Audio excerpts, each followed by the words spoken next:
Hola, hola, muy buenos días a todas y todos. Estamos en el Club de Lectura Sensacional Centro de Salud Emocional. Seguimos creciendo, seguimos aprendiendo y seguimos actuando con todo este conocimiento que estamos recibiendo de Mark Walling. Este dolor no es mío. Aprendiendo, conociendo, actuando. Estamos en el capítulo 13, el lenguaje nuclear del éxito. Hay que tener caos dentro de sí para poder dar a luz una estrella danzarina. Esto lo dijo Friedrich Nietzsche en Así habló Zaratustra. Muchos libros de autoayuda nos prometen el éxito económico y la realización personal si seguimos fielmente el plan que propone el autor. Nos venden como recetas para la prosperidad estrategias tales como desarrollar hábitos eficientes, ampliar nuestra red social, visualizar nuestro éxito futuro y repetir mantras con los que llamamos el dinero. Pero, ¿qué pasa con las personas que parecen que no conseguimos nuestros objetivos, hagamos lo que hagamos o sigamos el plan que sigamos? Cuando nos parece que siempre que aspiramos al éxito nos topamos con obstáculos y llegamos a callejones sin salida, puede ser importante que exploremos nuestra historia familiar. Los hechos traumáticos sucedidos en nuestras familias y pendientes de resolver nos pueden estar cortando el flujo del éxito y nuestra capacidad para recibirlo. Podemos estar sufriendo las consecuencias de una serie de dinámicas que afectan a nuestra capacidad para sentirnos seguros y con vitalidad económica. Entre estas dinámicas se cuentan, entre otras, el que nos estemos identificando inconscientemente con algún miembro de la familia que fracasó en la vida, al que engañaron, o que engañó a alguien a su vez, haber recibido una herencia no merecida, o haber vivido el trauma de una separación temprana de la madre. Al final de este capítulo encontrarás una lista de preguntas que te pueden servir para determinar si tienes ante ti el obstáculo de un trauma en tu historia familiar. Aprenderás también a extraer el lenguaje nuclear asociado a tus miedos, al fracaso y al éxito, y conocerás el modo de seguir por el buen camino. Para empezar, veamos cómo han aplicado otras personas el planteamiento del lenguaje nuclear para liberarse y poder tener más éxito en la vida. Expiar las injusticias de la historia familiar. A Ben le faltaba una semana para cerrar su bufete de abogado. Después de haber intentado sin éxito varios recursos para que el negocio diera beneficios, iba a dejarlo definitivamente. Parece que apenas soy capaz de sobrevivir, me dijo. Casi no tengo lo suficiente para vivir. El lenguaje nuclear de Ben era: apenas sobrevivo, casi no tengo lo suficiente. Ben estaba describiendo una pauta que había vivido durante toda su vida de adulto, la de tener muchos asuntos en marcha, muchos clientes importantes, para que de pronto se le hundiera todo. Es como si no fuera capaz de conservar nada de lo que gano, apenas sobrevivo. Si escuchas con atención el lenguaje nuclear de Ben, quizás oigamos en él el grito de otra persona, de una persona empobrecida que apenas sobrevive, que casi no tiene suficiente para vivir. Naturalmente la pregunta es, ¿quién es esa persona entonces? ¿De quién es ese grito? ¿Será que ese dolor no es de Ben? En la familia de Ben, la pista del lenguaje nuclear conducía directamente hasta la raíz del problema. Ben recordó cuando iba a Florida de niño. Su abuelo fue propietario y administrador de una próspera plantación de cítricos en la región central del estado de Florida, desde los años 30 hasta principios de los 70. La familia había levantado su fortuna con el sudor y el trabajo de jornaleros inmigrantes a los que no pagaban casi nada. Los inmigrantes recibían sueldos ínfimos con los que apenas podían sobrevivir. Estaban acosados por las deudas y vivían en la miseria. Mientras la familia del abuelo de Ben prosperaba y residía en una mansión lujosa, los jornaleros vivían hacinados en chozas. Ben recordaba que de niño jugaba con los hijos de los jornaleros. Recordaba la sensación de culpa que le producía el tener mucho más que ellos.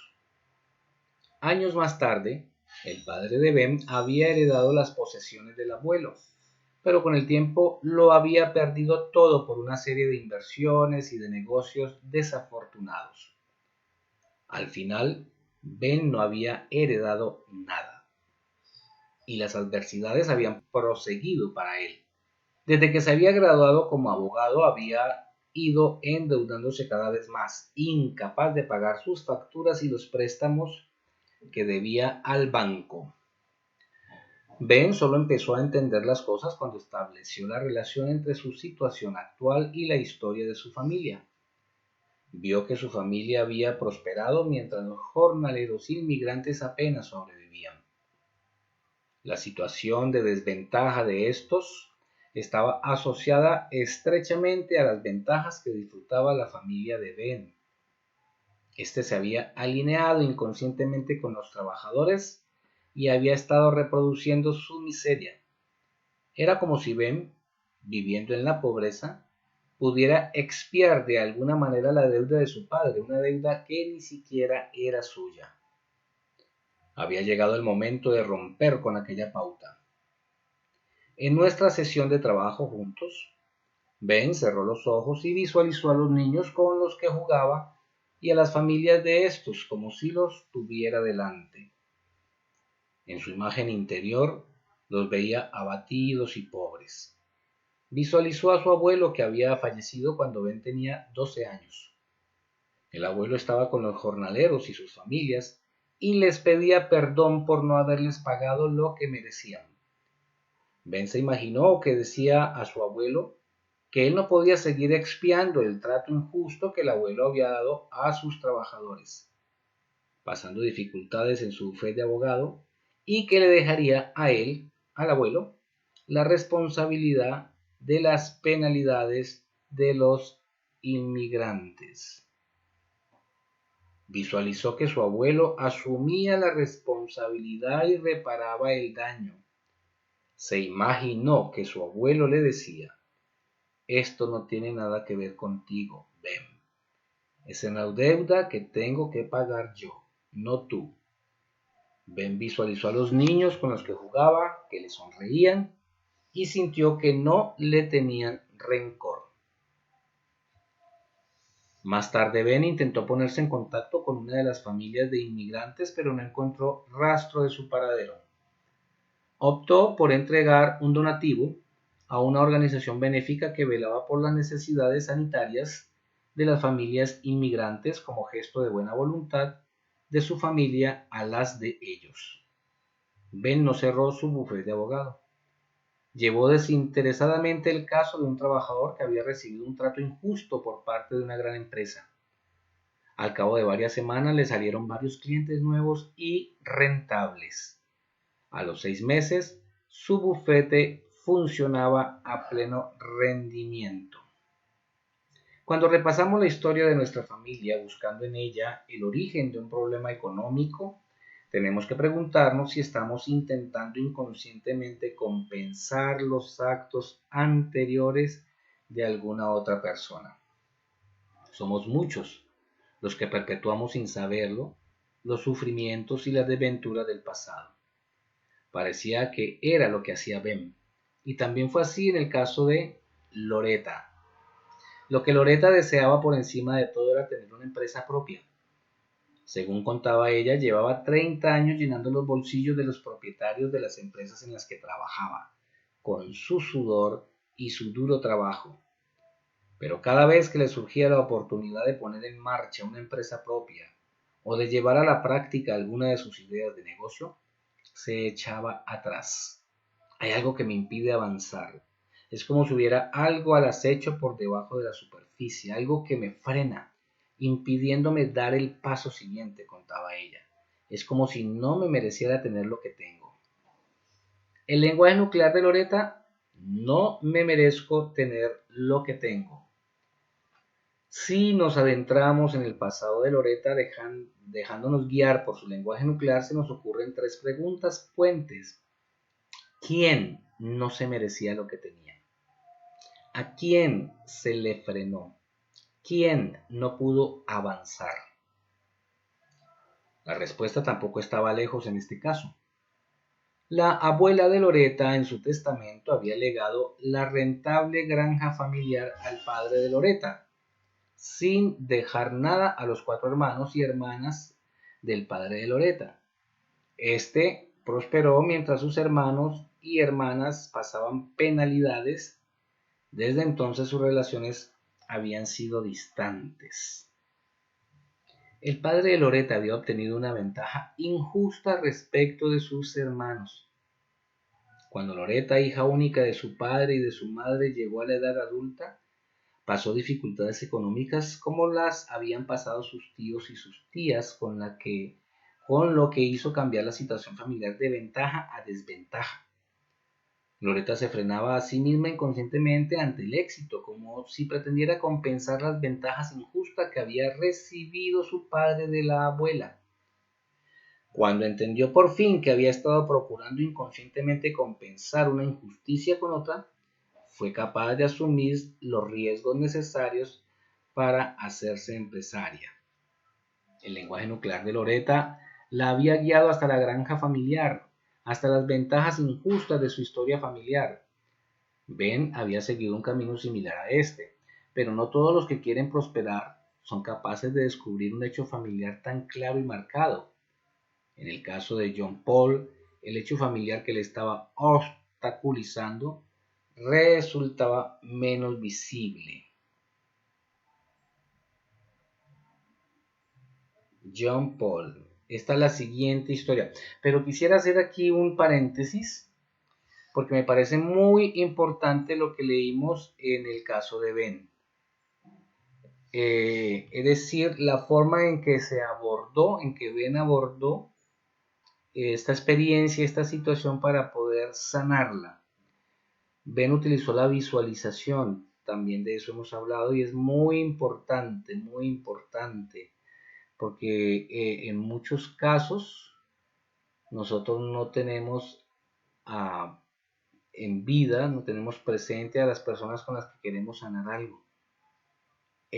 Aquí estamos viendo un caso en el que nosotros estamos visualizando a alguien que no está y estamos haciendo que lo que queremos que suceda en esta visualización, en esta imaginación, ¿sí? Cuando nosotros visualizamos, por ejemplo, nuestro futuro, una visión del futuro, contraria a nuestras imágenes del pasado, a nuestras ideas del pasado, esta visión del futuro tiene mucha fuerza, porque en la medida en que nosotros estamos visualizándonos como quisiéramos estar, estamos generando no solo unos pensamientos o unas creencias, sino que este tipo de visualizaciones van a tener un efecto en nuestro cuerpo. ¿Por qué? Pues porque ya sabemos que los sentimientos están originados por lo que pensamos.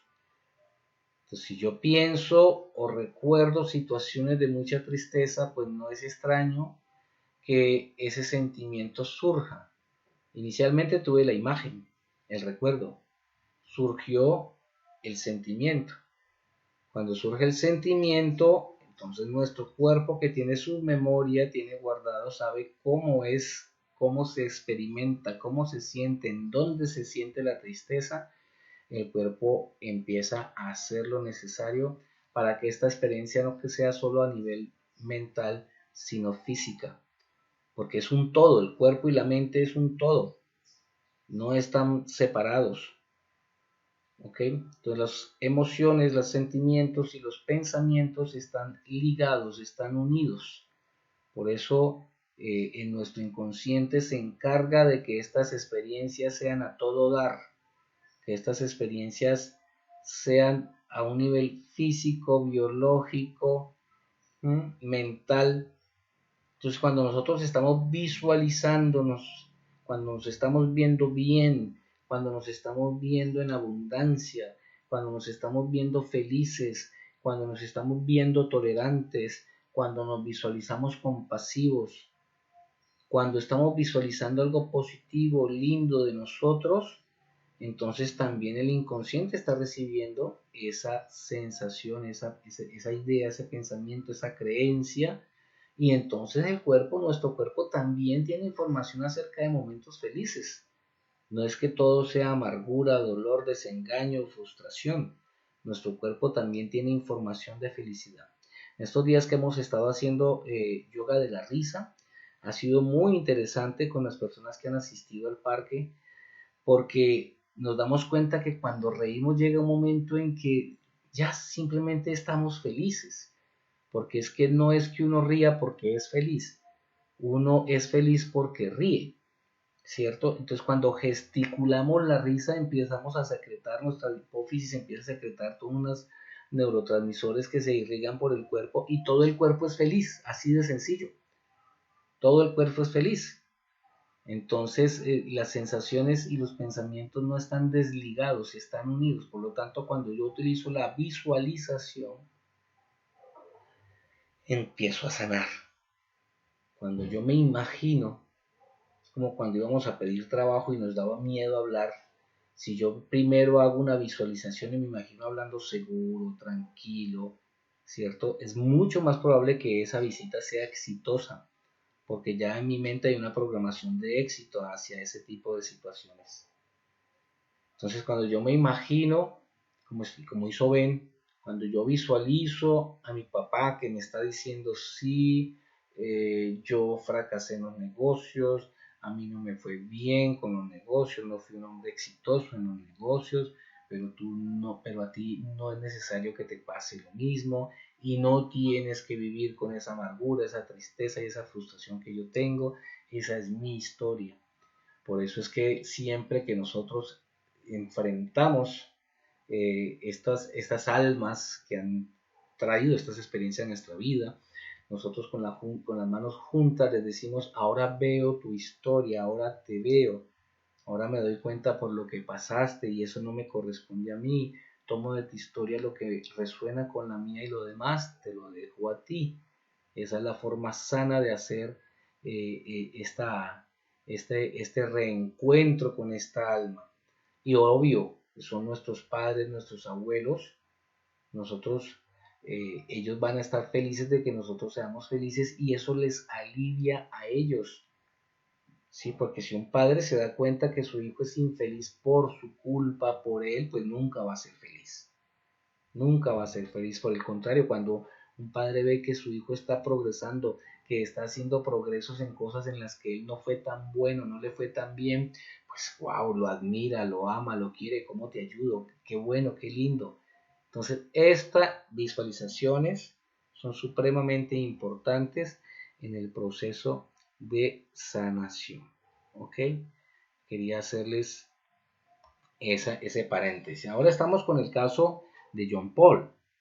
John Paul quería prosperar en su carrera profesional, aunque sus actos indicaban lo contrario.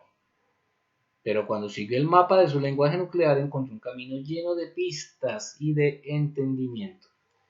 John Paul había aguantado más de 20 años en el mismo puesto de trabajo sin futuro y viendo ascender a cargos superiores a otros compañeros suyos menos capacitados que él.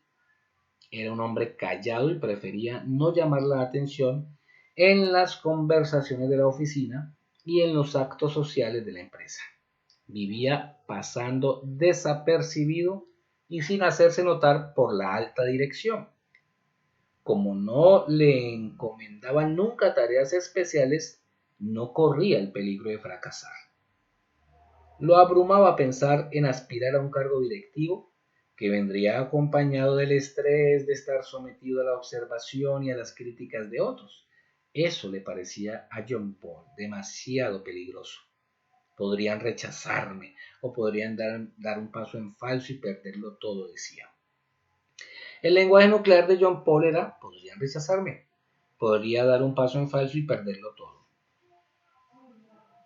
En el caso de John Paul no tuvimos que remontarnos a una generación anterior. Nos bastó con explorar un solo hecho de su primera infancia, una ruptura del vínculo con su madre.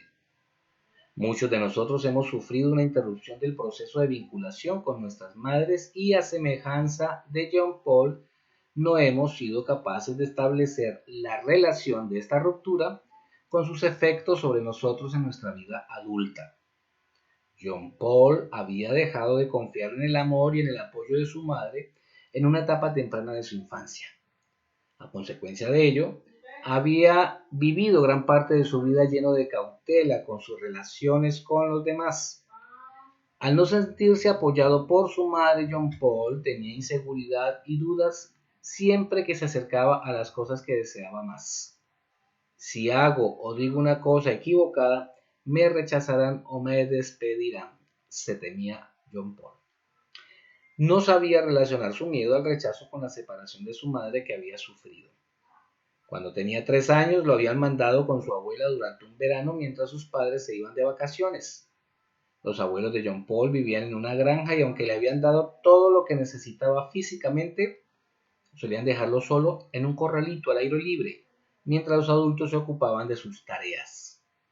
En el transcurso de aquel verano el abuelo había caído enfermo, con lo que la abuela había tenido que dedicarle una proporción mayor de su atención y de sus energías. Mientras la abuela estaba tan atareada, John Paul no tardó en descubrir que le convenía más estar callado y no estorbar para no irritarla. Cuando regresaron los padres de John Paul, este no había tenido ningún modo de comunicarle lo temible que había sido su experiencia. Quiso correr hacia ellos, pero algo lo contuvo. Sus padres, al advertir que no quería que lo abrazaran ni que lo mimaran, se habían limitado a suponer que se había vuelto más independiente durante su ausencia. Pero en el interior de John Paul se estaban desplegando unas experiencias contradictorias. Aquella autonomía suya se limitaba a ocultar la negativa a contar con la presencia de su madre. John Paul no se daba cuenta de que intentando protegerse de posibles desengaños, había cerrado su propia vitalidad y se había impedido a sí mismo brillar. Lo que se escondía tras aquella fachada de independencia no era más que una asociación de la intimidad con el hacerse daño. Aquella huella fue un modelo por el que él siguió durante buena parte de su vida de adulto. Por temor al rechazo y a las pérdidas, John Paul tomó medidas extremas para evitar esas conexiones que en realidad ansiaba en secreto. No se planteaba la posibilidad de asumir riesgos. Un riesgo equivocado podría suponer volver a perderlo todo. Perderlo todo, la madre lo es todo. Cuando se interrumpe el vínculo temprano con nuestra madre, nuestras vivencias pueden quedar oscurecidas por una nube de miedo y de desconfianza. ¿Ok? Otra consultante llamada Elizabeth vivía bajo una nube de este tipo. A semejanza de John Paul, Elizabeth se había visto separada de su madre. Estos casos, que no son historias, son historias de casos. Estos casos siempre nos vienen a dar de forma muy ejemplar no solo cómo nosotros podemos asumir ese tipo de traumas, de dolores, de heridas, sino que también nos están dando la forma de sanarlas. Pero ya sabemos que existe la posibilidad de que eso que nos esté limitando posiblemente sea eh, una alianza, una identificación, algo que hemos asumido de nuestros padres, de nuestros abuelos, de algún familiar. Esto es un abanico muy amplio de posibilidades. Eh, y es que en muchas psicoterapias no se alcanza a encontrar el origen de muchos de los traumas. Es las constelaciones familiares, la sistémica y este tipo de lecturas que vienen a mostrarnos que es posible que los dolores no sean nuestros, ¿sí? No nos pertenecen, los asumimos, los tomamos, pero no son nuestros. Este dolor no es mío, esto no es mío, ¿ok?